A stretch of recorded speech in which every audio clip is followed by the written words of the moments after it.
TV begins now.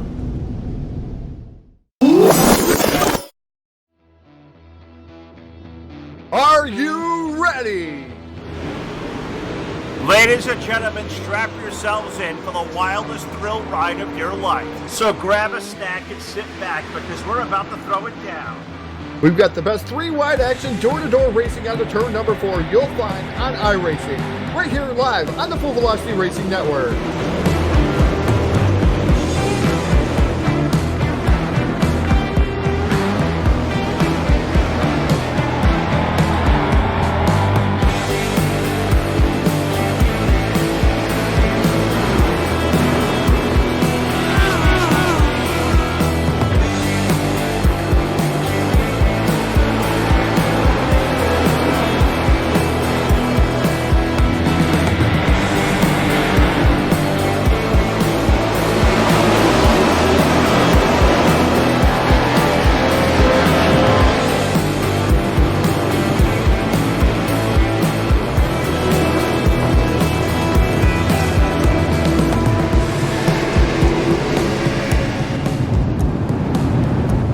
We are about to crown tonight's champion, and it's time to let her dig.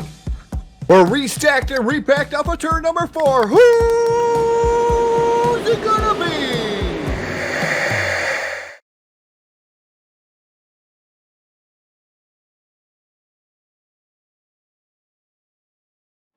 And your source for esports racing is live. Good evening, everybody. Welcome to the Full Velocity Racing Network, live tonight inside the Bullring at the Las Vegas Motor Speedway. A great night to come out with a Thursday night.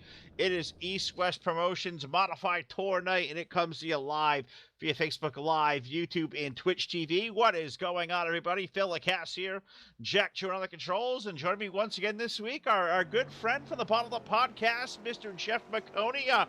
Almost caught him sleeping there for a little while, but thankfully, if the alarm went off, whatever the heck happened. But Jeff, I'm really glad you're here tonight, and a pretty good little field of cars we have here on hand at this awesome 3/8 mile Bullring. Welcome back aboard, bud. Good to have you.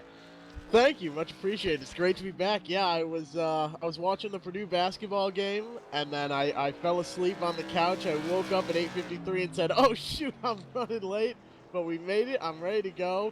Looks like we got a pretty good race shaping up here. We got Ty Majeski back. He was running really well last week, and now he's only 0.07 of a second ahead of Keith Jeffrey and only a few more thousandths of a second ahead of Dave Bodio. It's going to be crazy. We saw an absolutely unbelievable finish last week. I don't know how it's going to get any better than that, but the Bullring always promises great racing. That is absolutely right. It'll be the first time I've called a race here at the Bullring. I've raced on this joint a few times. It's a lot of fun to do, but man, this is going to be a lot of fun to cover here tonight. Ty Majeski, as Jeff said, setting tonight's quick time, 13.132, 0.07 of a second better than number 88 of Keith Jeffrey, who happens to be tonight's points leader coming into the evening. Third quick will be Dave Bodio, a time of 13.156. Kyle Ammon, terrific qualifying run there with 13.234, rounding out the shape of our top 4. But we're getting ready to lock and load here for the first of, looks like 2 heat races here to go tonight. Heats will be out there 12 laps around the 3/8 mile. And here is how heat race number 1 will come to post. On the pole, aboard car number 191, that is Ty Majeski, and alongside the number 16, last week's winner, the all-time winningest driver in the EastWest Modified Promotions Tour, that is Dave Bodio. Row number 2, the number 99 of Glenn Pressel with a great qualifying run this week. He's got the number 28 alongside of Corey Stocker. Steve Costley starts 5th this evening aboard car number 76 with Jay Perkins in the number 49. He'll roll off in position number 6. 4th row, we find Brad Ringer aboard car number 4 with Billy Porter's number 6 on the outside of the 4th row. And Jeff Dooley scheduled to go off shotgun in a 9-car field. Calling for 9 here for heat race number 1. I believe we have about 18 or 19 drivers in the paddock area, so we're going to be pretty close here to almost 20 car field. It's going to be a great night. 2 heats, 125 flat feature event. A little bit different here after last week's marathon. The Resolution 200 at USA was a great show last week. Some of the best racing we've seen. Early contender for race of the year already out of the gate, but be a little bit different vibe here tonight. 125 laps in this joint, Jeff. It's going to go by in a blink. Yeah, 120 laps sounds like a lot, but at the Bullring here, what is it, about 0.38 miles, something like that, 3/8 of a mile. It's a quick track. Hopefully we don't see too many cautions. It's really easy to catch someone else here, catch their rear bumper, and send them around. So it all depends how patient everyone's going to be. But 125 laps, you don't have a lot of time to sit back and wait. You really got to get on it quick here if you want to have a chance at winning it. Now, for a guy like myself who has, limited laps to this joint in a, open wheel car at the Bullring, I was in an SK Modified. Well, we're in the Whelen Modified, a little more horsepower. How is that going to react differently from what I felt out there when I was out in one of those SK Modifieds with a little lighter horse? These cars are hard to drive here. Even the SK mods, they feel like the Tour mods at most tracks, so you really have to be able to adapt here in the Tour mods. You have to be very, very careful on the throttle. I believe off the top of my head, with my setup that I have here, I'm running a rear stagger of maybe 0.5, 0.75 at the most, whereas most tracks you run about 2.5. So what the rear stagger does is that affects how much the car wants to spin around when you're on the throttle. The lower it is, the less the car wants to spin, the tighter it is on throttle, which is on corner exit. So with the setup so drastically different here, it's going to be very, very interesting to see. These cars handle unlike anything else here at this track in particular. You're going to find out as we come off turn number 4 on our very first iRacingIFlag.com green flag of the evening. And right on the money there, Ty Majeski will lead the field to turns number 1 and 2. Responding to Brett out there. That's Brent. We're the EastWest Promotions Modified Tour here tonight. Look up the guys at EastWest Promotions on Facebook. A terrific here open wheel league on Thursday night. And right away, Ty Majeski going to lead Dave Bodio by 3 car lengths down to turn 3. Quick jump out front there, a couple car lengths, about 0.3 to Dave Bodio in second. That's interesting. And only 1 lap, 2 laps to get that much of a lead. I don't know.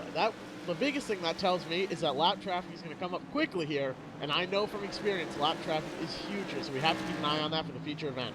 Yeah, absolutely right. They have broken away up top there. Top 2 have already broken away. Majeski and Bodio. Got a race going on back here for third between the stalker number 28, Glenn Presso's 99 back there as well. Jake Perkins, the 49. He's starting to make his waves on through. Really good 3-car race. 28-car lead step Fracas right now off of 2. Jameson Perkins had a great run off the corner, got to the inside of Pressel and got the position there. That is the only place to make a pass here. And I said it last week at USA. I was proven wrong. But I am fairly certain in saying that the inside line is the only way you're going to be able to make passes here tonight. But I could be wrong. I think you're right. It's a tough little racetrack to get around. Kind of I don't say 2 grooves, maybe a groove and a half at most. We'll see how this thing rubbers out over the course of the night.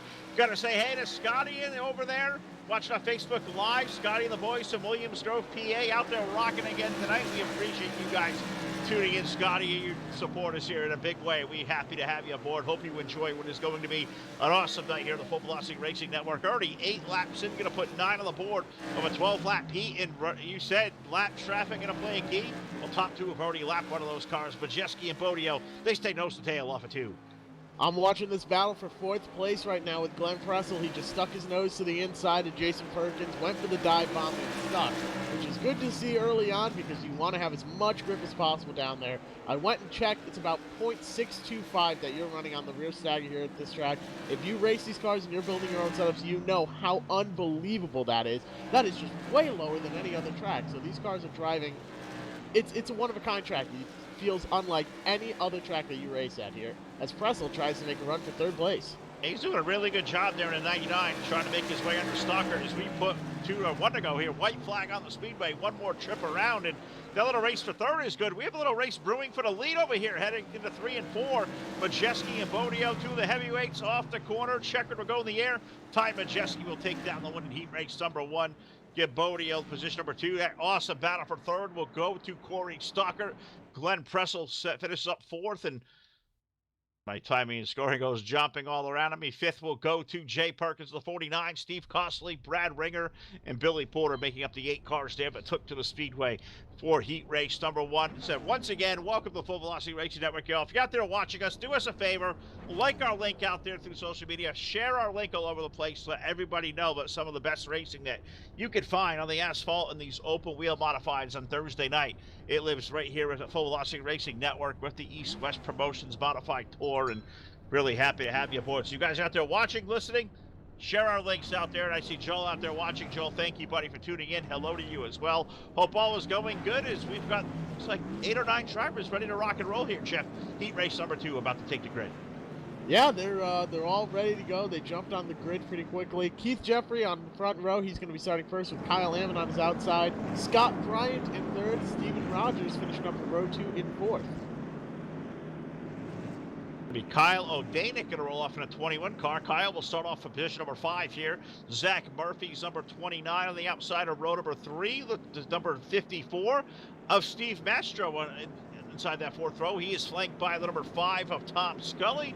And Tyler Chadwick will roll off 9th here in a very good 9-car little field. They're really cool little field. Great racetrack. I love this Bullring. I said, I've been out here a time or two racing. First time I had to call the race out here. Yeah, it's a way different to come up here in the grandstands and watch a race unfold over here versus getting behind the wheel. I gotta say, I'm kind of fond of this joint up here from this perch. Pretty awesome little gig. I'm really glad they got us out here tonight because this racetrack is awesome. It absolutely is. This is one of the few tracks where I'm going to say I'm happy to be up in the booth and down racing. It's so difficult to run in this track. Maybe it's just me personally, but I'm excited to watch it and see who can adapt, and it's really trial by fire here.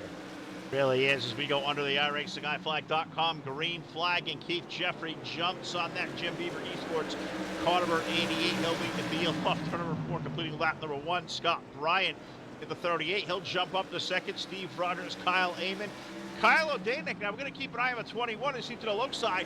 O'Danick with no practice time in the 21 car, so that's coming out of here completely green. You got to imagine that you got a little testing done here, but right off the trailer, running 4th there on the speedway over in turn 3. That's a lot of faith in your teammates if you're borrowing a setup from them. Let me tell you, this is a hard track. Even with, I've probably run 200-300 laps here, and it's still difficult as Kyle Ammon takes a shot to the back bumper. That was a close one there. One thing that I did want to point out is Kyle Ammon got actually pushed up the track going into turn 1. He dropped like a rock all the way back to 5th, now fighting for that position. He looks like he's going to lose it there to the 29 who's washing up. Really close racing. But getting pushed out of shape here can make a huge difference. You could lose 2, 3, 5, 10 spots as the 29 goes around in the back. There does. 29 car Zach Murphy around. I don't believe we're going to get a yellow here in heat race number 2, but Keith Jeffrey is driving away from the field. He's got almost 2 seconds over there in turn number 3 and 4. Now, responding to a question we have from the Facebook Live chat, and you may be the guy to answer this, but Jeff, Dirt Junkies want to know, how deep can you drive a car in the corner before the front starts to push? Ooh, that's really good. Yeah, that's a really good question. It's all about throttle control here. That is the biggest thing. So pretty much as soon as you start to feel the car, biting into the turn, I guess that's the best way to put it. That's when you're lifting and bringing the front end of the car around. So I'm trying to find a reference point that Keith Jeffrey's using. Look to those first markers there on the inside. You see those gravel strips on the inside, rumble strips, excuse me, on the bottom there. That's where the car really starts to grab the bottom. These are our dirt guys out there asking too. So I think a dirt guy is saying, question mark, lifting? We're not lifting. We don't lift on dirt, do we? But you do it out here in these over-wheel ground pounding modifieds, and they do it in a good way as we put 2 laps remaining around the speedway for car number 88 of Keith Jeffrey, who was just kind of walked his way for the field here, leading Scott Bryant by over 2 seconds. Steven Rogers, Kyle O'Danick, Kyle Ammon making up our top 5 as we already get the white flag out. Jeffrey motoring around this joint here in just sub 13.5 seconds into 3 and 4 for the final time. Keith Jeffrey taking down the win in heat race number 2. Scott Bryant will grab 2. Steve Rogers, Kyle O'Danick, Steven Mastro will take up a top 5 there. Last lap hiccups for Kyle O'Danick. It was Kyle Ammon going to finish up 4th. Mastro, Chadwick, O'Danick, Scully, and Murphy will make up our 9-car field. So it can happen there quick, and it certainly did. The O'Danick 21 looks like he had a tadsy bit loose in the 3rd turn of the final lap, and you sometimes got to hold on. You can't let out too soon, and looks like Kyle lost 2 spots there, but he'll be okay, the feature. Absolutely. And to the person that asked lifting question mark in chat, absolutely. That was me. I thought you said someone in chat was asking about that. No. Yeah, you absolutely have to lift here in these cars especially. You might even be on the brakes a little bit. So that's pretty uncommon. The gear ratio in these modified cars, you run it so that it's actually pulling the car back. There's only 2 gears, high and low. So when you're running and when you lift, it pulls the car back. Usually you don't even have to use the brakes here. Absolutely. Well, yeah, well, brakes, we don't know what brakes are either half the time. A lot of sim drivers usually don't. But hey, you know what? We're about to go feature racing for 125 laps around. So before we get there, why don't we take a minute here to pay homage to this great nation, the United States of America. Ladies and gentlemen, we ask you to please rise for the playing of our national anthem. Oh, say, can you see by the dawn's early light what so proudly we hailed at the twilight's last gleaming, whose broad stripes and bright stars through the perilous fight o'er the ramparts we watched were so gallantly streaming, and the rockets' red glare, the bombs bursting in air, gave proof through the night that our flag was still there. Oh, say does that star-spangled banner yet wave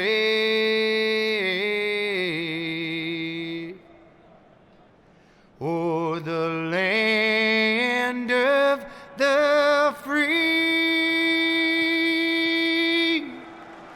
and the home of the brave?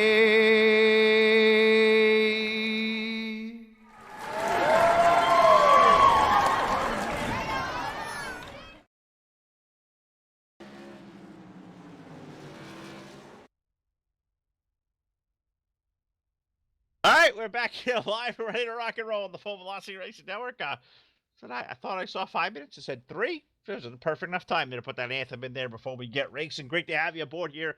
The Bullring at the Las Vegas Motor Speedway. Tonight's battleground for the EastWest Promotions Modified Tour. And get ready to lock and load. It looks like 18 or 19 drivers strong, ready to go, duking it out. 125 laps around. Adam Legney, thank you for the stars, buddy. We certainly appreciate those. If you guys watching through Facebook Live can, maybe throw some stars donations our way. They help us do a lot of great things to help keep our broadcast rates low.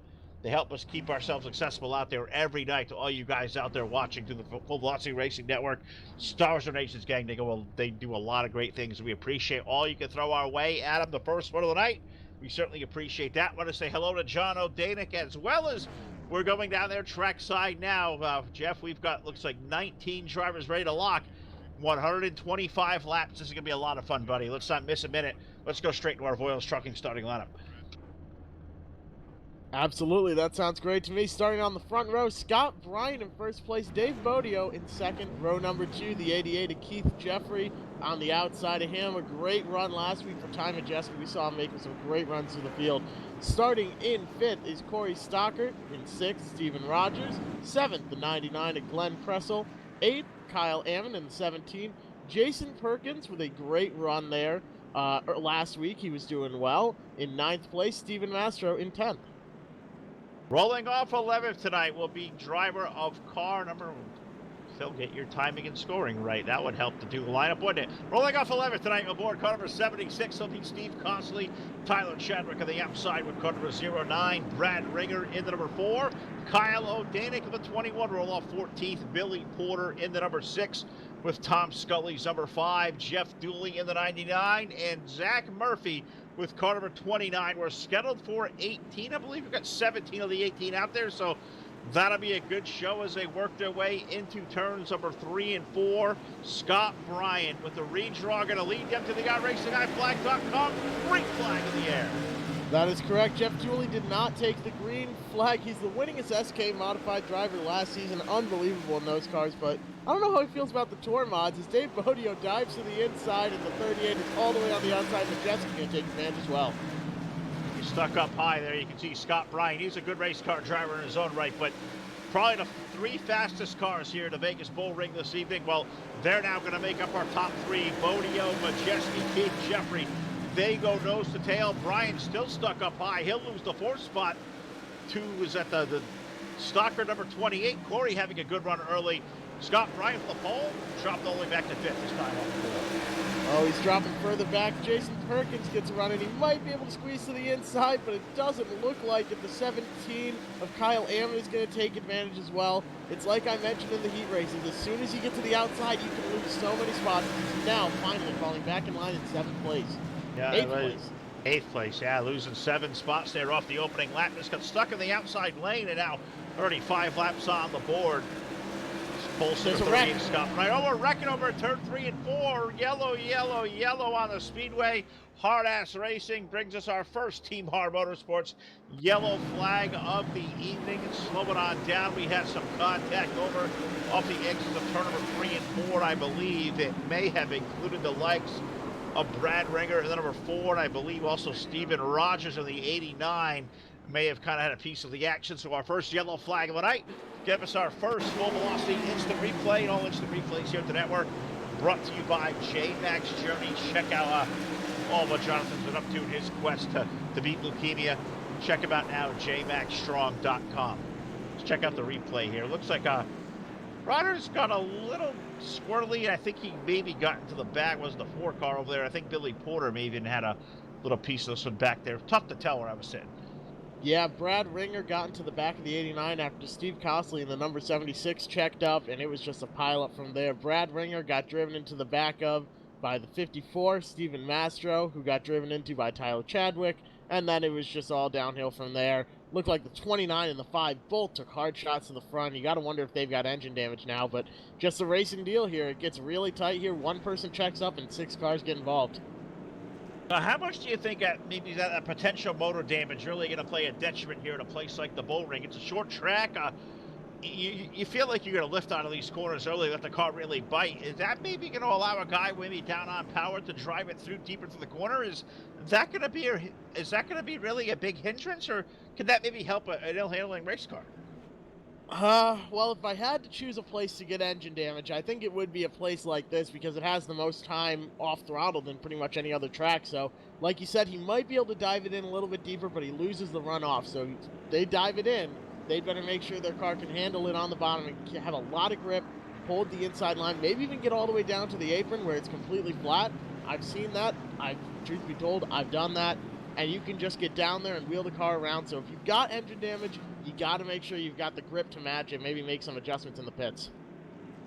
Absolutely. They are beginning to double up, and I do see that iRacing.com Chevrolet starting to pull its way onto the pit lane over in 3 and 4. That means only one more place left to go, and that is back under the iRacingIFlag.com green flag. Dave Bodia will jump on the throttle, and him and Ty Majeski, they will fall into perfect formation. Nose to tail, we're going to race for 3rd. Stalker underneath Jeffrey, stuck up high over in turn 3. Glenn Pressel seems to have a lot of speed. He checked up hard to keep Jeffrey there, but Jeffrey holds 3rd place, and Pressel is fighting for 4th. He's got the advantage on the inside. As the 28 looks like he might even lose a couple more spots. Stuck Caution up is high. out on track.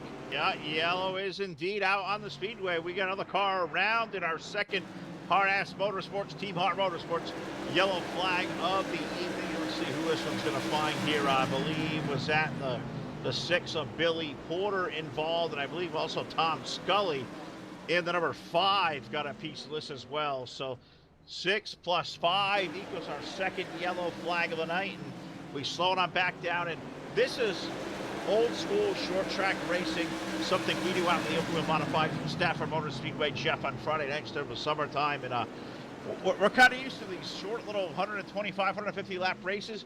You got to dig all you can early on a tiny little track like this. Incidental contact, I guess, happens. Absolutely. I mean, that is 100% just a racing deal there. You can't blame the 5 for wanting to get down low and try and take that spot away from the 6. You can't blame the 6 for wanting to hold him off either. That's just a racing deal. I was surprised. I know Billy Porter was struggling early on with the setup. He was asking around, trying to get some advice from other people in the garage. So I thought that might play an issue. No, it looks like he's holding his own and just a racing deal. He gets spun around. Shouldn't be too much damage at all. Now, aren't all wrecks usually racing deals? I mean, isn't most contact out there on the racing surface usually incidental? I mean, I don't really know many guys who go out there and wreck people on purpose. I mean, there are some, but me and Todd debated this last night. Isn't racing contact usually incidental? You would hope, but there are some occasions where somebody makes a move that probably they know won't work, but there's a chance it will. So maybe it works, maybe it doesn't. That's a little less incidental. This was just completely accidental on both sides. I can't even pin blame really on one person over the other. No, you really can't, and it's way too early to bring the chrome horn into the equation as well. As I look over here to the Facebook Live, and I see our girl Katie Dugas has checked in there, 50 stars. Katie, thank you. Katie beats Jeff.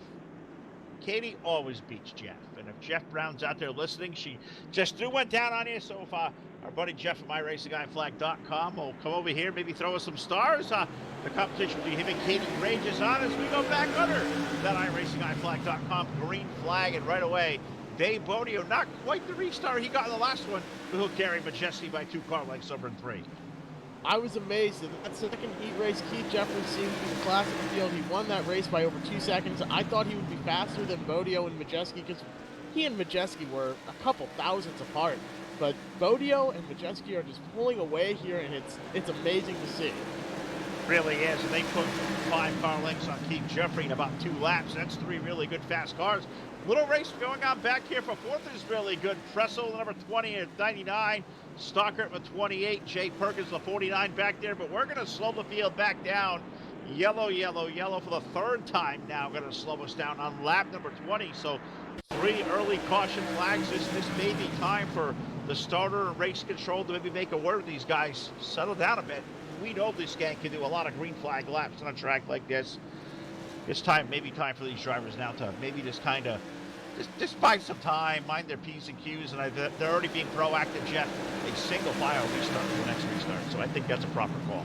I was about to say, race control has said it is single file from here on out. That makes a big difference. It also takes away the advantage of having the inside line and the disadvantage, especially of being on the outside. We saw right at the beginning, the leader lost about 7 spots after being caught on the outside.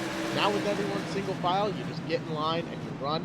And if you're banking on these single file restarts, you've got nothing to wait on, you know. Maybe in the back of Keith Jeffrey's head, he was thinking, all right, if I sit in 3rd, I'm going to be on the inside on the restarts. And maybe if we get a longer green flag run, I'll make the pass for 2nd, knowing that I'm not going to be on the outside and make a run at 1st then. But most importantly, you want to be on the inside in those restarts. Now that we're single file, that advantage goes out the window, and I think we're going to see some closer racing up at the front. I think you're absolutely right. I think that's exactly what we can expect to see. As the contact there was Tyler Chadwick in the 09, got into the side of the 17 of Kyle Ammon. So put those 2 drivers back to the rear. I believe the 09 may be going to the rear of the field for this one. So I believe that's the call that's going to be made. But get ready to lock and load, single file restart. And responding there to Scotty out there and the gang out there in Williams Grove, PA. They're requesting some in-car shots there. So we go on board, Jack, maybe on a restart. They give me a little request. We'd like to try to make our fans happy. So we'll see here on the restart. We maybe can't go on board and see what it looks like behind the wheel of one of these cars. It is quite the ride. Riding in an open wheel modified here on the pavement, it's a ride really like no other in all the racing now, is it, Jeff? Absolutely. And one of my favorite camera positions is the gyro cam. Seeing how much the car is banked, it's really unbelievable. That's one of my personal favorites. As we go back green here, Dave Bodio with a great jump at the start. Really short shift there for Keith Jeffrey on the inside. Did such a small gear ratio on a short track like this. Yeah, and you would think, too, that the gear ratio from the low gear onto the high gear, you would probably jump on that one really small because you want to accelerate quick up into these corners. But Bodio, Majeski, Jeffrey, Rada, that's your top 3 nose to tail. 4th is kind of settled out. They've been racing really good throughout this one. Stocker going to hold on. Pressel's back there. Jake Perkins. Steve Costley has brought the 76 car now up into the top 10. Kyle O'Danick. Scotty Bryant, Zach Murphy. That makes up our current top 10. Is a single file restart, maybe gonna take a green flag run. We're gonna battle over there. What is that? For 6th, I believe Perkins and Consley gonna race it out side by side over to 1. I want to give a shout out over from 18th up to 10th place now. Zach Murphy having a great run, keeping out of trouble, up 8 positions already in just 28 laps. And most of those not most of them, some of those under caution though, with 3 cautions so far. That could be something to keep your eye on. Someone that can make that many passes, that's big here. It really is. That's really getting it done. 18th up in the top 10 already. Great run there for the driver. But we looking back, I'm just kind of going around inside the top 10 and watching how these guys are all approaching the quarter.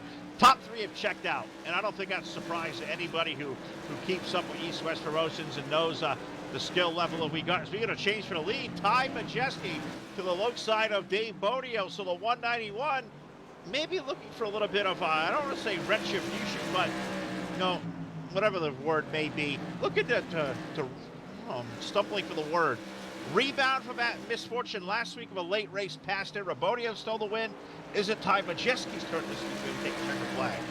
It's entirely possible. It looks like he's just rolling the center here so much more effectively. He's exiting the corner a lot lower than Bodio, and it's just a shorter distance around the racetrack from there. He's got this car dialed in, and if you want a good short track racer, look no further than the best iRacer there is, Ty Majeski. So this could be his race to lose as he's now pulling away from the field. Sure is. He carries 4 car lengths there on Bodio over to turn number 3 and 4. Jeffrey evenly spaced there back in 3rd. And that top 3 have broken away. They've got, close to 3 seconds over back there over Glenn Pressel, who has put away 4th spot for the time being. Jay Perkins following suit. It's Corey Stocker who got stuck up high. He has fallen from 4th back to 6th and may lose another spot because Steve Costley is there with 76. Great run early on for that 76 car. It's going to be a race to the end of these top 3 cars. If I were betting money on this race, it'd be on one of them, and pretty much every week you see it. When I first joined this league, I used to be a racer behind the wheel doing this with these guys. I thought, listen, I've got the most wins. I had the most wins in season 4 of 2019. I had the most top 5s, most laps led in all the official races. I said, I'm going to come into this league, and I am going to kick some butt. I'm going to dominate. And I got mocked. I mean, I just got run over by these guys, and it's unbelievable. The skill level that you're seeing in the top 3 is unmatched on iRace. Anyone in this field is a fantastic corner racer, but these guys at the top are in a league of their own. It's going to be awesome to watch them battle it out for the next 100 laps or so. It certainly is. Going to put 39 up on the board this time. Majeski leading Bodio and Keith Jeffrey by that big gap in that top 3. It's rose down to well over 3 seconds, almost 4 back to Pressel, Perkins, Costley, Kyle O'Danick has rebounded. He started 14th. He's now up into 7th. Stockard's 28 car, and Zach Murphy, that was the guy on the rise from 18th all the way up to 9th and beginning to run down the back of that 28 car. Stockard's car, from running in the top 5 early, has begun to fall off just a bit. I don't know if that's falling off the rhythm, whatever it is, but that 29 of Murphy, that white car is digging. He is. He started all the way back in 18th, but looking at this now, Ty Majeski's just pulling away. He's pulling away by about a 10th a lap over the field, so he's got about 8 tenths all the way back to Dave Bodio, about 6 tenths to Keith Jeffrey behind Bodio, and then from there it's about 3 seconds back to the rest of the field. Now they're starting to catch lap traffic. We were talking about how that might make an impact earlier during the heat races. I don't think it is, because these guys aren't as close as I thought they would be. Ty Majeski's pulling away. Certainly is. That top 3 is really pulled away. I'm watching back there, get a little game of cat and mouse going on for the 4th spot. Glenn Pressel holding on for the 49 of Jay Perkins, just kind of stalking his prey over there off the exit of turn number 2. It looks like Jay's car may be rotating a little bit better through the corner than Pressel's 99. Glenn's kind of washing up a little bit. So far, they're nose to tail, but probably the best race we have on the Speedway currently is this battle for 4th off of turn 2. I can tell you from experience, Jason Perkins is a very methodical driver. He sits and he waits for you to make a mistake, and that's where he jumps on in. Now, as he gets to the inside here, he's not going to dive bomb it, but the mistake Glenn Pressel made was expecting him to. He went all the way up into the 3rd lane, and now Jason Perkins gets a spot without even pressuring him, as Steve Costley in the 76 is going to follow him. There is, and Costley 76 jumps on that opportunity down low, and we'll see if the Kyle O'Danick 21 can maybe follow suit. Pressel's holding pretty game on the outside lane, but How long can he afford to keep it up there and maybe stay in line? Costly going to go around now, and so Danik, the 21 car, he's to the left side now, racing for 7th over in 1. He'll make short order Pressel as well. But I think I know the choice. Get back in line and not lose any more track time, because look at the gap that Perkins just pulled out. It's over a second and a half, and they were racing side by side 3 laps ago. He's lost 3 positions, and I'll tell you what, he didn't have to do anything crazy. It was all a mind game there for Jason Perkins as he just drove it in low, and he made him think he was going to dive bomb it. Never did, never put him in any danger, but it pushed him all the way up to the 3rd lane with a mind game. He gets the position, and he's pulling away now and gaining on the guys in front of him a bit. Sure is, and I'm watching the lap times there for the 49. Last time by a 13:77 versus you look up ahead down to Dave Bodio, Keith Jeffrey. They're running laps at 13:75, 13:68. They're back at a 13:6. So I thought Jay may be closing in a little bit on that battle for 2nd and 3rd, but we've had a change there as Jeffrey has made his way around the number 18 car of Bodio, 16 of Bodio, I should say. So Keith Jeffrey up to 2nd. The issue now that the 88 has, you look up ahead, Ty Majeski's put 2 seconds between himself and 2 really good cars back there. Ty Majeski, no surprise to nobody. That thing is really hooked up here this evening. They just, they're running very similar lap times here. I'm trying to get a grasp on it, but these guys are going around the track so quickly, it's hard to keep track of it on timing and scoring. It really is. I'm watching here last time by at the line, 13:61 for Majeski. Keep Jeffrey 13:70, so he's in the ballpark. 14:24 for Dave Bodio, who was in lap traffic there. So 16 car really has fallen off about 4 seconds back, but he's got a big gap between himself and Jay Perkins, who currently runs 4th. Steve Costley is back there in 5th. Kyle O'Danick running 6th. Glenn Pressel 7th. Zach Murphy is now up to 8th. Kyle Ammon 9th. And Tyler Chadwick, off that last yellow flag, had to go to the end of the field. Chadwick machine now was up in the top 10, but is almost 13 seconds behind. The leader has, Ty Majeski is now lapped into the top 13. That's amazing. It really is, and he's probably going to lap all the way up to 8th within the next 10 laps here, I would say, before halfway. That's really impressive. And here's the thing. These guys have the fuel to make it to the end. As a caution flag now comes out, that throws everything out. Yeah, that really does. It may also open the door for a possible pit stop if your tires are starting to go away. No better time to come in, but yellow on the speedway. Yellow flag number 4 on lap number 58, and I believe this one may have got the 38 of Scott Bryant involved, and I believe also the 6 car of Billy Porter may have kind of had a piece of this as well, so I'm not too sure where it was, but Bryant's car definitely goes around, and that was by himself. Well, there's a contact. I know with the J-Max Journeys instant replay out there. J-Max Strong is the replay. The 54 of Steve Mastro got into the back of the 38. Scott Bryant gone around. That's our pole sitter. He was really fast early from the penthouse to the outhouse now for the 38 car. Scott Bryant 1 lap down, and unfortunately going to have to put 4 tires on and rebound from a lap down. That's going to be tough to do this evening. Was hoping for a good run. He may still get one, but he's going to have work to do in the second half. I'm surprised that brought a caution out as now the guys are hitting pit road. Certainly are. Let's see what they all do when they get pit side here. You got to imagine short track. I can't imagine anybody's going to have time to put 4 tires on. Let's see what the call is. I would got to think probably 2 right sides. I'm down here watching. I see the Bodio camp's got right side tires up. Majeski's got 2 rights going on. He's taking 4. Majeski takes 4. Perkins takes 2. He's the first one off. Wow, they're all taking 4. Perkins taking 2. I think that's a ballsy move. I think that's a great move. Why not grab track position now? That the old adage there, Jeff, restarts breeding restarts. We hit halfway. If you're going to gain something, the top 3 are definitely head and shoulders above the rest of you. Jay Perkins with a good race car. That's a hell of a call. I love the work there for the 49 camp. I think that's the right call to make. We'll see how it impacts it. I'm not sure he'll be able to go out and hold the lead, but it'll solidly lock him into a 4th place finish, I think. Oh, he's coming back in, Jason Perkins. Oh, sure is. So I thought maybe 2, maybe just saving to take 4. And I think in the back of their mind, knowing that clock in their head, you'd have to get the pit work done to get down and get off of pit road and not lose a lap. So I thought that may be a move that may give him the lead on the restart. This one may cycle back to Ty Majeski leading with Kyle O'Danick, Glenn Pressel, Kyle Ammon. A little bit slow work there on the pit lane for the likes of Dave Bodio and Keith Jeffrey, who it looks like at this juncture unofficially will restart on the outside of the top 5. Yeah, looks like Dave Bodio is going to be 5th, Keith Jeffrey in 6th, as O'Danick is on the outside of the leader there. I think Majeski's going to get a good jump here. We'll find out. There it is, a great jump. It's Glenn Pressel.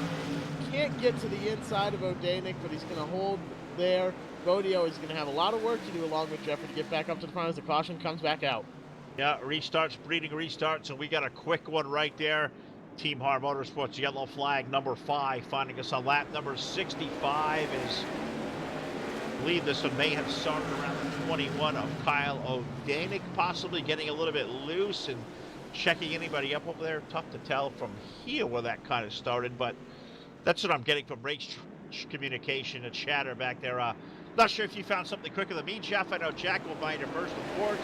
What do we find at first in the yellow there? That was right in the restart. Yeah, that was the 29 just overdriving the entry to the corner. Actually, he overdrove the middle of the corner. The 28 didn't really get back on the throttle. Spun the 28 around, put him right, really staring down the drive of the 76. Steve Costley, the 89, got into the back of the 76. The 28 was in backwards on the track, though, as he took a hard hit from the 89 there at the end. That's what brought the caution out, was the 28 being backwards on track. That's one of those right there, checkups on a restart. Somebody overdrove the corner, and everybody jumps on the binders, and usually the guy at the back of that one is the last guy to know we're all stopping. Sometimes things like that happen. Little accordion effect, yellow flag on the speedway. I see this little game we're playing out there on Facebook Live between our buddy Jeff and our buddy Katie. Jeff gave us that 795 stars. Jeff, you are the man.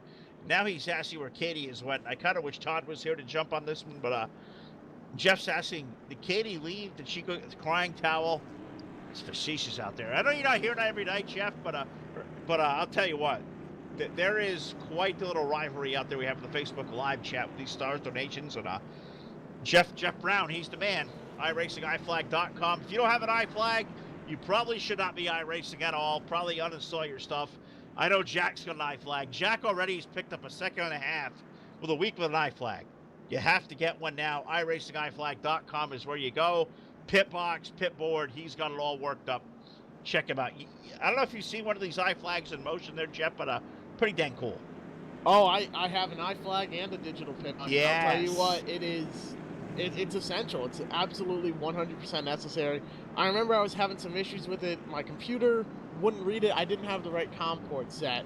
And I just sent a message out in the Facebook group. Within 10 minutes, the issue was solved. So Jeff is a huge help. If you purchase one, you're like, I don't know how to set this thing up, he'll help you out as we go single file here for this restart, it looks like. I believe we are going to go single file. I don't think that was a bad idea, but yeah, Jeff Brown is the man. He takes great care of us, and iRacingIFlag.com is the official sponsor of our green flags. As we get back to racing, Majeski will lead the bullet train in turns number 1 and 2, but we have a little bit of gamesmanship played there. A little bit of brake checking and stacked a couple of drivers up, and that makes a battle for third there over in turn 4. Looks like Dave Bodio is going to come out on top for 4th place as he's going to grab it from the 17. Keith Jeffrey not far behind. Excuse me, Keith Jeffrey is a little bit further behind. He's behind Jason Perkins now as Perkins checks up off the corner and forces Jeffrey to check up as well. Sure did. You got Tyler Chadwick in the mix there as well in the 09. He's starting to make it happen. He's in the middle of that group looking back there. Keith Jeffrey restarting in 8th or 9th. He's back there stuck in a whole lot of traffic, so he's got work to do. And if he can chase down the legs of a guy like Ty Majeski, who is out front just driving away. How about the run for the 21 of Kyle O'Danick? Had all the faith in the team in the setup, no practice time. 21 car here, 74 laps in, running 2nd. That a boy. That's impressive at a track like this, especially. There's some tracks where you can just go out and you're just quick, but at a track that takes this much skill to be this fast, that's pretty incredible. To be only 0.8 seconds behind the greatest Irish there is as another caution comes out. Yellow, yellow, yellow once again on the speedway. 75 laps in. Slow the field back down with 50 laps remaining. Ty Majeski's disconnected from the session. He's no longer in the race. Oh, no. Sure did. Pulled right on over. Not sure what happened there, but a yellow on the speedway. 16 of Bodio gets in the back of a 99 of Pressel, and that brings out the yellow. But for whatever reason, the race leader, Ty Majeski, has just exited stage right. Well, that changes things. He never pulled over, never slowed down or anything. It's like he got grabbed by the aliens and taken away, just here and then gone. And it says manually disconnected. I don't know if the power went out where he's at. I know there's winter storms all over the country, but that's huge. He was the dominant car in the field, and I guarantee you Dave Bodio is going, oh, it's so sad to see him leaving everything. But in the back of his head, he's going, I can win this race now. And Keith Jeffrey is saying, all I got to do is beat that 16 car. And maybe the 21, if he's able to hold his own at the front now, this changes everything. This changes everything now. Really does. We had some contact under caution there. The 17 got into the back. Pretty decent hit into the 09, so it doesn't look like any damage. Dave Bodio now coming down pit road. He's going to get some service. Bodio on pit road, I believe. Did Kyle O'Danick come down there as well with 21 as my timing and scoring went kind of all sorts of looping up? 21 still on the racetrack, so Dave Bodio may have passed the leader coming on the pit road. I guess you could do that in iRacing, not get hit with it. I know that's usually a no-no where I come from, but hey, Bodio had the unofficial lead, but he is on pit road, and I believe getting at least two right side tires, a little bit of damage, something to work out. What did you on the pit lane there with the 16? I don't know about that call. He must have thought something was wrong with the car, that he knocked the toe out or something of the sort, because to come in and pit from 4th place and be the only guy in, he was given an EOL penalty for that caution, so that probably explains it. He knew that penalty was coming, that the accident might have been his fault. He took responsibility for it. Come down, get tires. That call I agree with. He's going to have to fight his way all the way back up through the field. That's going to be interesting to watch now. That is going to be one fast bullet with not a whole lot of patience left to give. Now 80 laps, 125. Less than 50 laps remaining here. The laps going by at a little less than 13 and a half seconds a lap.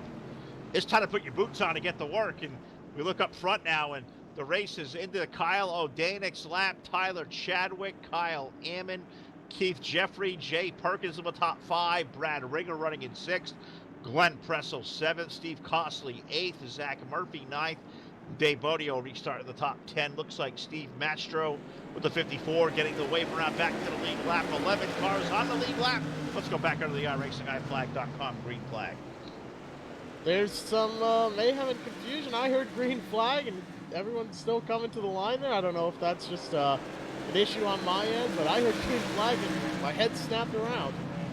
And they kind of walked to the line as well, but O'Danick jumped on it. 21 got up and got gone. Caution.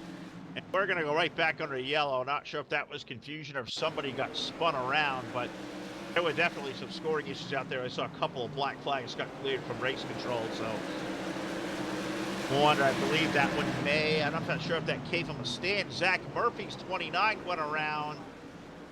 He had help for the 5 of Tom Scully. Tom out there riding 16 laps down in 16th, but I believe that may have been where the contact was. 5 car into the back of a 29. Around he goes, and Zach Murphy's tough thing. Yeah, the 5 car just got tight, drifted up the track.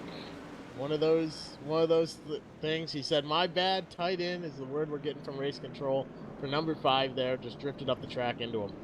And that stinks there. That's tough racing late in the going yellow on the speedway. But that may be something that falls in line for the likes of Dave Bodio. Came down on pit road, put 4 tires on that thing. It's all snugged up, picked a toe on that thing.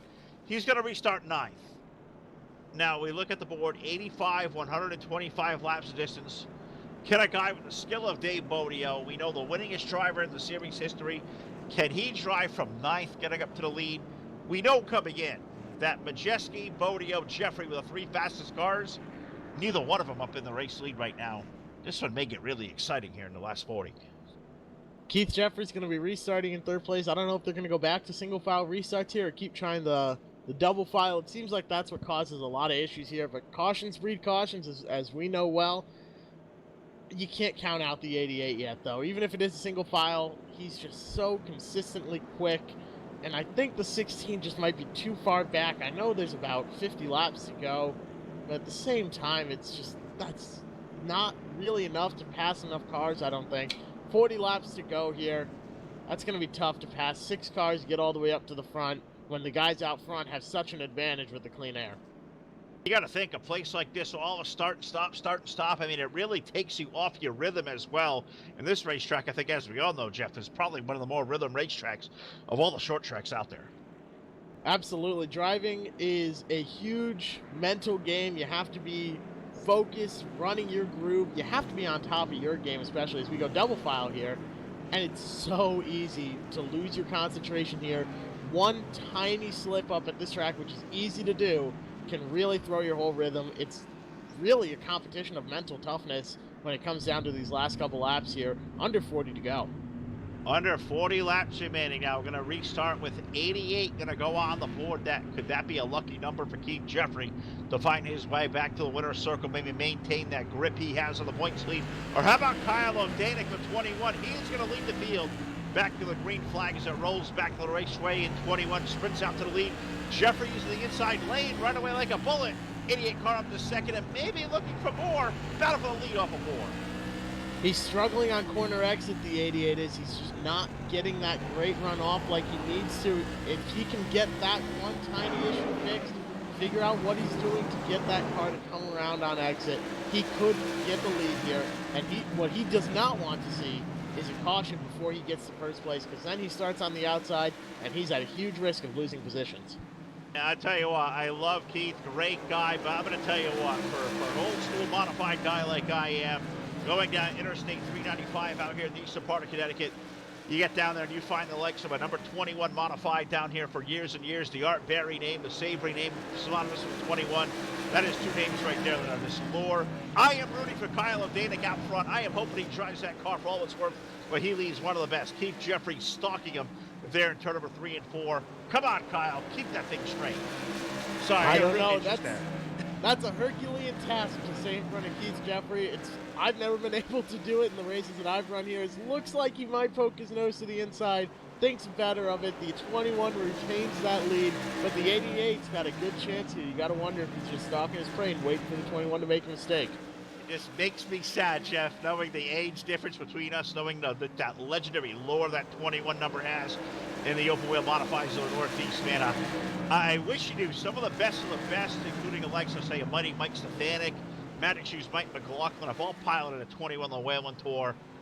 It's such a near number to my heart. I'm rooting for 21 to win. I just can't help it. I love it. Well, if there were a 13 car out here, that's a little more my era. The Ted buddy. Christopher, yeah. Oh, absolutely. But Mike Stefanik, that's a name I know well. I remember actually the first modified race I ever saw was down in Daytona during Speed Weeks. Had to have been 2011, maybe. No, it was 2012. It was 2012 I was down there, and that was the year. You already know, with the famous interview. I remember being at the track, sitting there. It was on the backstretch of Daytona, back when the grandstands were still back there. In that interview, wreck in the back. Well, we remember that story well, that famous interview on national TV. It was Steve Park that picked up the win that night. And that's huge, because I'm a big Steve Park guy. I was for years and years. So, yeah, I'll never forget that. Mike Stefanik, one of the legends of the Northeast, passed away here just a few months ago. And can't believe we lost legends like him and Teddy Christopher here in the last couple of years. Been such a loss to the modified world. But we slow this field back again. 1 lap shy of the triple-digit mark, 100 laps going on the board, and we have had a disagreement of space, and I think this has been a rivalry brewing over here on Thursday nights. Tyler Chadwick and Dave Bodio getting into it, and both those drivers involved, and I believe both going to the back of the lead lap. 2 fast cars trying to get after it late, and I don't believe they're going to have time to get back to it. I think 09 and 16 going to the rear. Yeah, Tyler Chadwick there just really cut down all the way across. Bodio passed him on the inside. Chadwick dove all the way down to the bottom and just caught his left rear, Bodio's left rear corner, and sent him around. No damage to the car, but just gone for a spin. Sure did, yeah. We'll slow it on down there now past the century, so less than 25 laps remaining. I'm looking out here to the Facebook Live chat.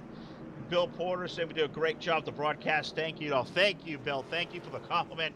Thank you for tuning in and watching. Hope you guys enjoy what we do. We certainly love coming out here. For my favorite night of the week, it's hard to top Wednesday, but this Thursday night Whalen Modified Series absolutely just gets me digging. Get a guy like Jeff Baconi, who's just a a bright shining star and is rising up through the ranks of this business here in the Northeast. Really happy to have him aboard here at the Full Velocity Racing Network as well. But Bill, thank you so much. Katie's out there asking, what did I miss? Well, you missed a lot. You know, early leader was Ty Majeski, who, for whatever reason, just completely disappeared. Not sure if the aliens got power lost, but that was a big story early. Ty Majeski fell out of the race here about 30 laps ago. The likes of Keith Jeffries had a battle back from a bad pit stop. Dave Bodia, who's up there, third place running car early on, he's been involved in a few wrecks. Kyle O'Danick has been the superstar of this one, leading this one late. Keith Jeffrey, Jay Perkins, Zach Murphy now back up to the top 5. And Kyle Ammon. Kyle's been a guy putting some good runs together recently. He's going to restart up there in the top 5 with a 20-lap shootout. Oh, buddy.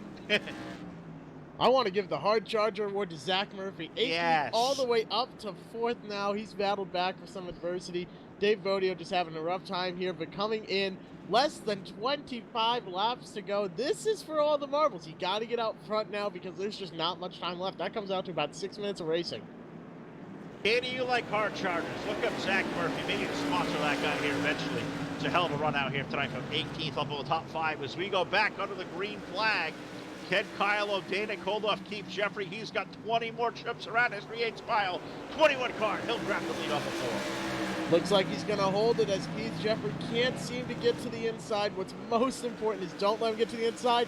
As he's got the nose there, Keith Jeffrey has the run, and he's going to go around. Now it's damage control for O'Danick. He has to either choose, do I want to try and make a pass on the outside, which isn't going to work, as he's going to hold second place as a caution comes out. Yellow back on the speedway, 106 laps in, and this one may change it again late as the field checks up off of 4, letting that field kind of gather back up. Believe this one was that Brad Ringer's number 4 that I seen pointed the wrong way up. 4 car is wrecking, yeah, as Jack says, that's a normal thing. And for guys like Amy Margo out there giving me my nutty distraction, buddy, appreciate that. For guys don't know, I piloted the 4 car for a long time, Jeff, and what Brad did right there, spinning around wrecking, I've done that plenty of times too. So a guy like Jack will pick on me. 4 cars wrecking. That's an unfortunate thing. Looks like he just got a little tight in, caught the 28, caught the 09 of Chadwick, the 76, got into the back of the 4. The 4 car went for a little airborne trip, lost control of the car, somehow kept that back end from hitting the wall too hard, but a lot of damage for the 09, it looks like, as he got into the back of him hard there. Dave Bodio barely slipped by. Sure did, and he gained a couple of spots there through that one as well. Put Dave now about 8th, maybe 10th, so maybe not the gain up through the field I thought. Is 11 drivers are currently on the lead lap, and now we look at this one late, so we're running down on laps now, 15 laps to go.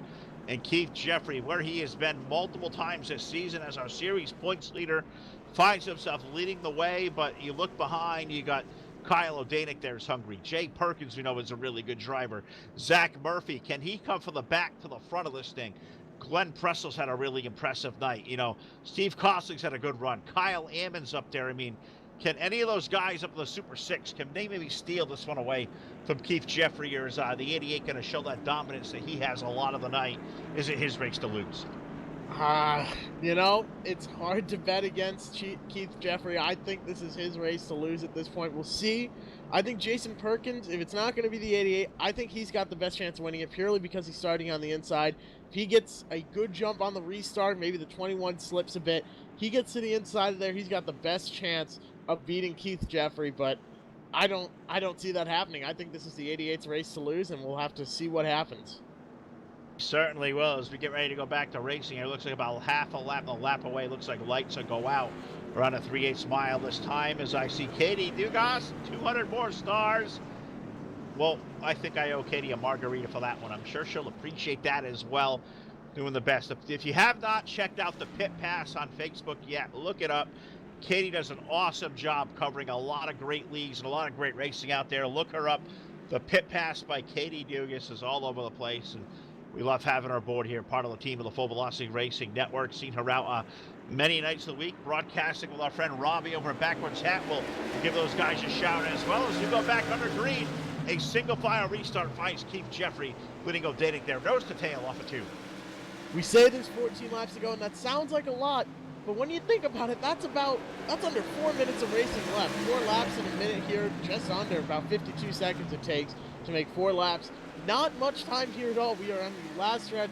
13 laps to go here as O'Danik is keeping pace, but he is just driving the heck out of that car, and you can tell Keith Jeffrey has just got to stay in control and not let the 21 get to his inside, and he's got this race won. Yeah, he's hitting his marks perfectly over there in turn number 3 and 4, leads by 3 car lengths. O'Danik is there, and that run for that white car right behind Jay Perkins. Jay has had one heck of a night. Really a stout run. I'm hoping we talk to Jay in the post-race show. It's a guy who's been just getting better and better week after week. We have a wreck over on the racetrack. We have a turtle. It's Dave Bodio is our turtle. No! Dave Bodio is upside down, and whatever the heck happened there. I want to see this replay. Jack calls out, we have a turtle. Well, that's TDR Racing's turtle.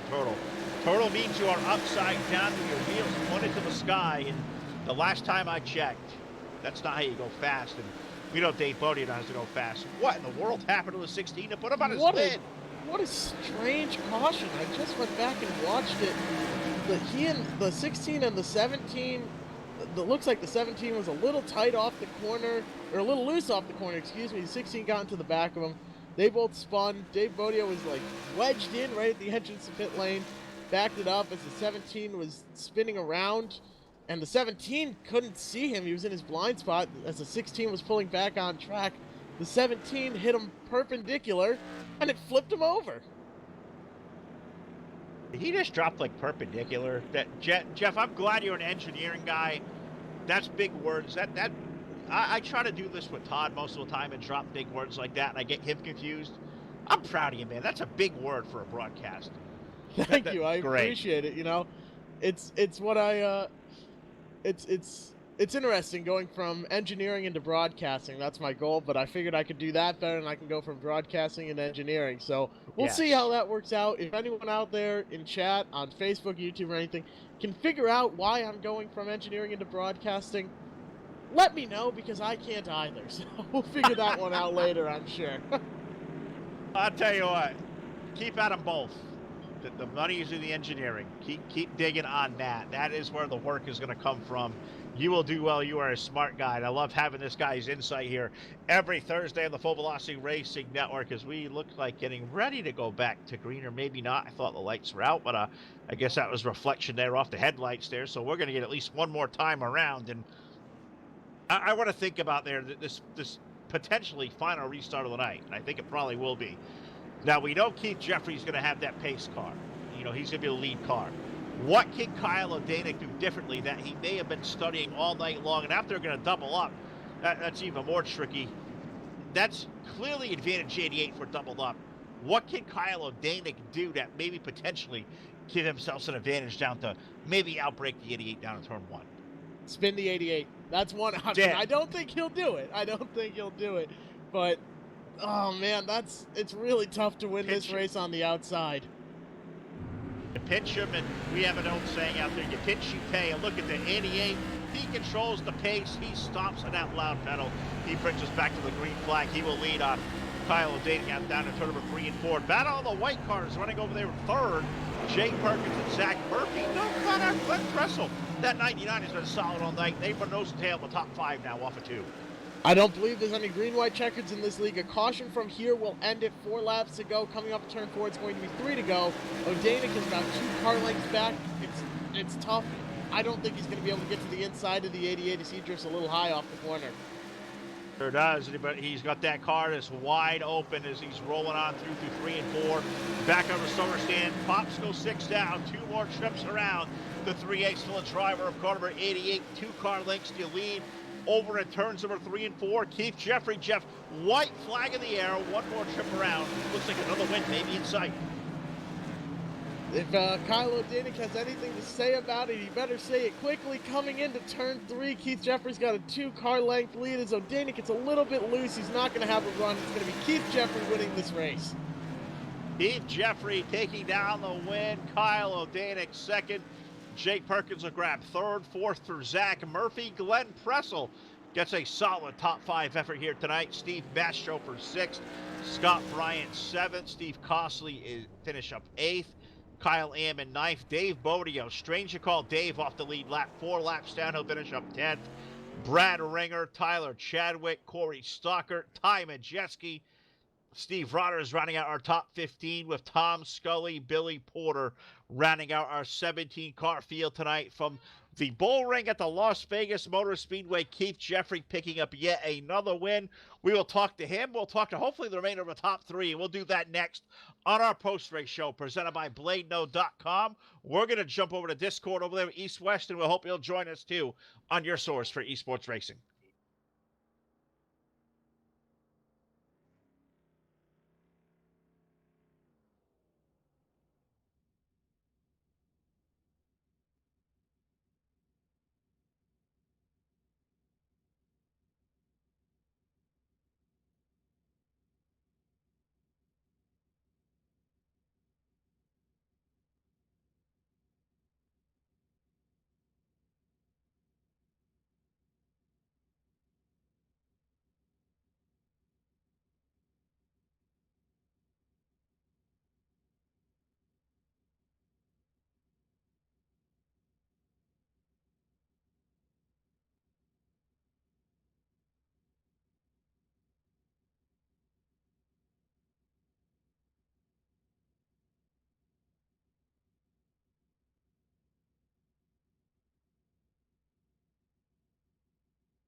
Back here live inside the Full Velocity Racing Network, the Bullring at the Las Vegas Motor Speedway, and it's a post-race show presented by BladeNo.com, simple web solutions powered by nerds.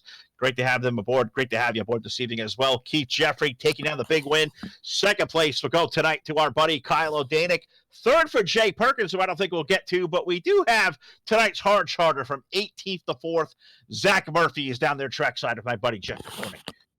Well, Zach, you had a bit of a rough heat race. You finished your heat race 7 laps down. You started the race in 18th, and you finished in 4th at one of the hardest tracks to pass at. I've raced here personally, and it's hard to get around, guys. You did a great job dodging trouble. What was the key thing in making up 14 positions more than anybody else here tonight? Luck. Luck. Okay, lots and lots of luck. That's certainly important. Were you expecting a 4th place finish when you took the grid?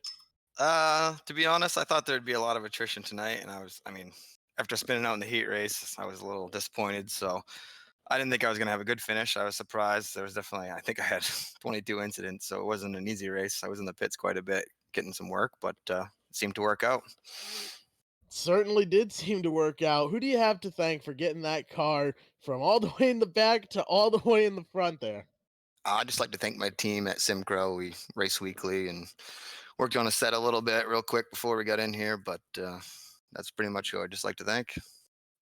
I did not. You were know you were a SimCrow member there. You had Jeff Dooley there. Was he there to help you with the setup? Was that his goal tonight? Yeah, he jumped in to turn some laps and help with that because I couldn't get in until right before the race, and definitely a big help. I'd like to thank Jeff and I'd like to thank Keith. He helped me with the gear a little bit, so. There it is. The mystery's been solved. SimCrow Racing is now dipping their feet into the East-West Modified Series. They are one of the best teams over on the official side. I know them well because they're my benchmark when I'm running official races. If I can keep within a tenth of the SimCrow guys, I know I'm having a good week. So congratulations on that great run there from 18th to 4th all the way for that SimCrow car. All right, thank you. And I'd like to thank EastWest, Keith and Kyle. They always put on a good show. They certainly do. Thank you so much for being up here. Great talking to you. Yeah, have a good night, guys. You as well. All right, well, there's Zach Murphy. That's tonight's hard charter from 18th up to 4th. I was hoping to get Jay Perkins. I don't think we'll get Jay, but I do think we got Jeff down there standing trackside with our buddy Kyle O'Danick with 21. He's close. He's got a second here tonight. I was rooting for him. We know that, but I'll let you talk to our buddy Kyle down there, Jeff. Yeah, we were having a discussion over who would be the winner here. Your money was on the 21 of Kyle O'Danick. You had a great run going out there, and with 5 laps to go, what I want to know, you were starting on the outside. What plan did you have cooked up, regardless of how crazy it was, to try and get that win? And we saw how difficult it was to start on the outside. What was your plan that you cooked up to try and beat that 88 there on the last restart? If I could get to his bumper in the last turn, he might have gotten a bump, but it was I scooted up in 1 and 2, so I couldn't get there. But me and Keith obviously have a pretty good rivalry going, so we had good racing, tried to keep it clean, and we were battling pretty hard out there. I didn't get much practice, but found myself in a good position at the end, running pretty good. So I tried to take advantage of it, but came up a little short. Well, you touched on it before I could. Yeah, you didn't put down a time in practice, so maybe some extracurricular activities going on there. Another big word we're throwing in there, extracurricular activities to run in this race. But we were pretty surprised in the heat race saying, "Well, hang on, we're looking at our sheets, we're going, he hasn't put down a practice time." We were impressed by that. So, was that how much practice did you do outside of the practice session before the race here, because clearly you knew what you were doing out there? The first laps I ran at this track in the last 6 months was the heat race. Oh I my goodness. I threw the South Boston setup I have in the car and asked Keith for the gear, and why not? Well, that's one way to do it. I can imagine a South Boston setup working well here. I believe I actually run a modified Lanier setup. Now that I'm thinking about it, that's what I built mine based off of. Pretty much, you got to go Lanier or South Boston here to figure out how you want to run it. It's a very unique track, very difficult to run, and a lot of throttle control. So that was an amazing run you had out there. Who do you have to thank for getting you up to that second place finish? Oh, I gotta thank Keith for giving me that gear, and we Keith and I worked with a little bit, and obviously we put on this whole deal. So thanks to everyone for coming out and letting us go out there and have fun, because without everyone coming out, we wouldn't be doing it. So thanks to everyone, and thanks to you guys for an awesome broadcast. I can't wait to go. Much appreciated. We thank you a ton. Congratulations on a great run out there, and we'll see you next week. Thanks, guys. All right, well, there you have it. Trackside, Jeff McConey with Kyle O'Danick, tonight's second place finisher. And let's go down here into BladeNode.com victory lane, because this is where we are going to find for the second time this season one Mr. Keith Jeffrey down here. Keith, a very, very impressive race car had all night long. Clearly one of the three fastest cars here. I look around, I don't see Majeski anywhere. I don't see Bodio. It's your car. About survival tonight, outlasting the field. You had a lot of speed, but there was a lot of start and stop this evening. Yeah, there was, unfortunately, but I knew I had a good long run car, and I just kind of had to wait. I couldn't push it early, and things came to me a little bit. Dave, it looked like Dave was having some handling issues, and Ty had some mechanical issues middle of the race. So next thing I had to get by Kyle there, which was a lot more difficult than I wanted it to be. But things worked out, and we're back here in victory lane with you guys. So that's pretty cool. Now, I look at my sheet coming in tonight with a 10-point lead over Mr. Bodio back there, and Dave's got 4 wins out of your 2. I think after his struggles this evening, you got to gap yourself on the points a little bit. So as we look forward, does this night possibly a pivotal night, looking back as potentially a championship run here in a couple? Quite possibly. To be honest, I'm not going to worry about it. I'm going to go out here and try and win each week, and if I do that, that'll all take care of itself. It obviously helps when Dave has trouble. I hate to see it, teammate and good friend, and actually I had to thank him because he helped me a lot with the setup stuff tonight, got me started. So yeah, probably in the long run, if you think about it, it definitely helps some points, but we got a long ways to go, and that 16 car is no slouch everywhere we go. So That is a fact indeed right there. He is always one of the guys to beat over here, and you have taken him to a test here now, picking up a win number 2. They are not easy to come by, of course. You're scoring here. Is this almost like a home track advantage coming out here to the Bullring? I mean, not a lot of these guys take a jaunt out to the Northwest.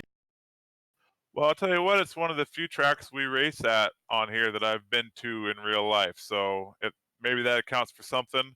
I made a few laps here one day in a Chevy Cruze when we were testing. So maybe that, no, it didn't help me at all, to be honest.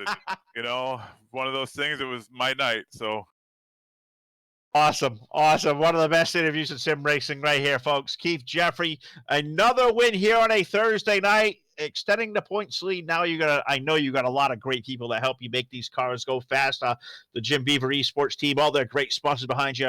Take the mic from me and give those guys all some recognition. Yep, like always, it's a long one, but again, I can't thank the guys at Jim Beaver Esports enough for what we're doing here. General Tire, the Down and Dirty Show, Dirtfish, Super ATV, Rigid Industries, LED Lighting, Gibson Exhaust, Polaris Razor, Four Wheel Parts, Impact Vision Wheels, 07 Design, Sant Racing Fabrication. And then recently we had Acronis come along, and to be honest, they're going to really change the game with us with some of our file sharing and backup type stuff. It's going to be a pretty cool thing for the guys on our team. So I'm really excited to have Acronis on board with us this year. That is amazing stuff right there. Really cool to hear new partners coming aboard, and that's what it's all about. You go out there and be successful. More great companies going to come on board, and that one right there, Acronis coming on. Part of this Jim Beaver Esports team, car number 88, Keith Jeffrey, man. Job well done. I have a feeling we'll be talking in here really soon, brother. Congratulations. Thanks, guys. I hope so. All right, well, there you have it, folks. Some trackside. Our big winner tonight in BladeNode.com, Victory Lane, the number 88 of Keith Jeffrey. And that'll do it for us here tonight live for the Bullring at the Las Vegas Motor Speedway. Hope you had a great time. Jeff McConey, my friend, always a pleasure. I love these Thursday nights, man. One of the great talents we got. Welcome to the family, man. Always great to have you. Thank you. Much appreciated. It's the highlight of my week, Thursday nights. It's just going out and watching some modified racing. It just does not get any better than that, let me tell you. Oh, and I'm glad he got off the couch here just enough time to get out here, too, because I was kind of wondering, where is my tag team partner tonight? Glad he was aboard. Thank Jack Stewart for his help. All the gang here at Full Velocity. Got to thank Todd Stan, Ron Piles, all of our great sponsors. And there are a lot of them. Got to thank Team Hard Motorsports, iRacing, iFlag.com, Voiles Trucking, J-Max Journey, CCM Custom Designs and Engraving. Also got to thank BladeNode.com again, South Texas Speedway, Milner Media and Design, the TDR Racing League, Trash Panda Graphics, 3D Racing. Let's see, the Pit Pass with Katie Dugas, the Cyber Thunder Racing League, and of course, JP Designs. Got to thank Josh out there as well. For all you guys, for all of us here at the Full Velocity Racing Network, we'll see you back here next time. I think we're live here tomorrow night. Great event with Team VLR on the dirt. Fan Appreciation Night, I believe, the Lernerville Speedway. So we'll have a great time. We hope you'll be there with us as well on your source for esports racing. Good night, everybody.